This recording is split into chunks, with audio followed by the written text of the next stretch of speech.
And joining us now is Archbishop Timothy Broglio of the Archdiocese for the Military Services. Thank you so much for being with us, Archbishop. Pleasure to join you this afternoon. Now, this Archdiocese was started in 1985 by St. Pope John Paul II, and it's a non-territorial diocese, too. I wonder if you could talk about that and explain what that means.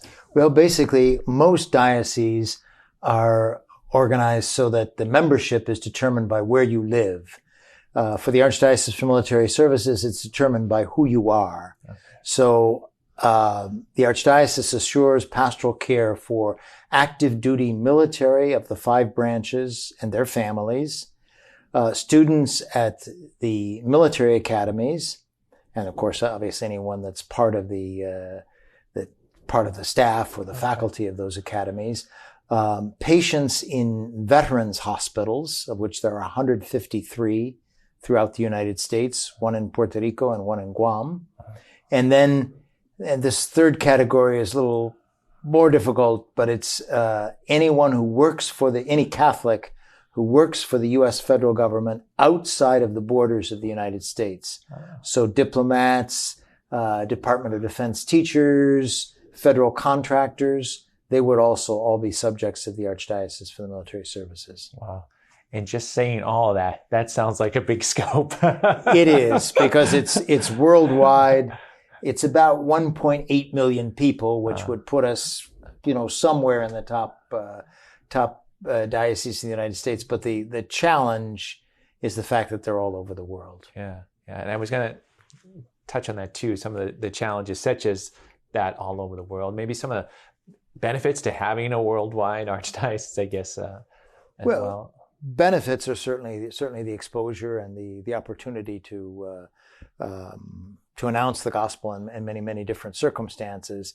But the challenges, of course, are getting to those places and providing the services of a Catholic diocese to people who are in such disparate places. For instance, a week ago Sunday, I was in Niamey, Niger, and I was there on behalf of Catholic Relief Services, but I took advantage of my presence to say Mass at the U.S. Air Base, which is there.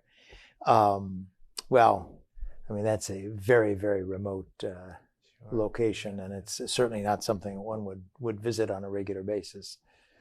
And we've talked about this too, but the need, as you're mentioning too, the need for chaplains, the need to have people where all these people are spread across the country. Maybe if you could speak on that as well. That is definitely the real challenge of the Archdiocese. We have less than 190 priests on active duty, and it is extremely difficult to respond to the pastoral needs of so many Catholics in so many different places. For instance, in your parish, in a territorial diocese, if there's no Mass at the parish, you can probably drive a few miles and come to the next parish. If you're on an aircraft carrier in the middle of the Gulf of Arabia, it's either there's Mass on the aircraft carrier or you're not going. And that's the reality that we face.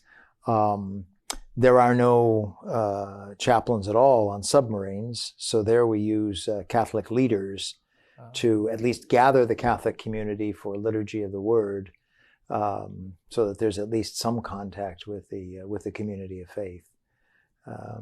But that is the challenge, to be present in so many different locations and with the priests that we have.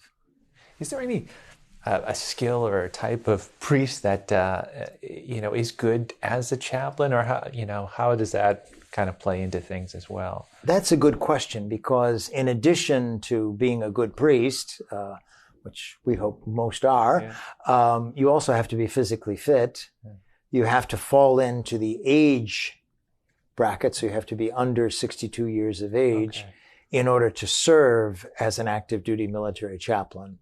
And you undergo also the training, the military training, although a chaplain is not a combatant. He does not bear arms, but you still have to be fit and engage in all of the activities that the rest of the service branch is engaged in.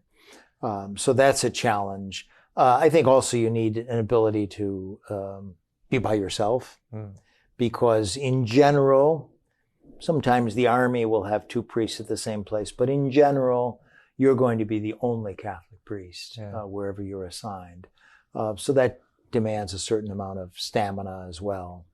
We're just about out of time, but I did want to touch on, I don't think people realize the chaplains are out there with the troops throughout the world as well, but also serve people that are home, the veterans, as you were mentioning too, and you hear so much too about some of the problems when military people come back, and how important that is to have someone, a chaplain, to be able to talk to work through all that.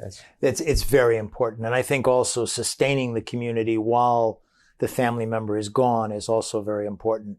But also that ability to welcome someone back and help in the adjustment period, which is demanding. I mean, even after a 6-month deployment, it's important to be able to be reintegrated into the family and into the society. Yeah. Well, we thank you, Archbishop, for being with us. And if people want to find out more about the Archdiocese for Military Services, if they go to our website at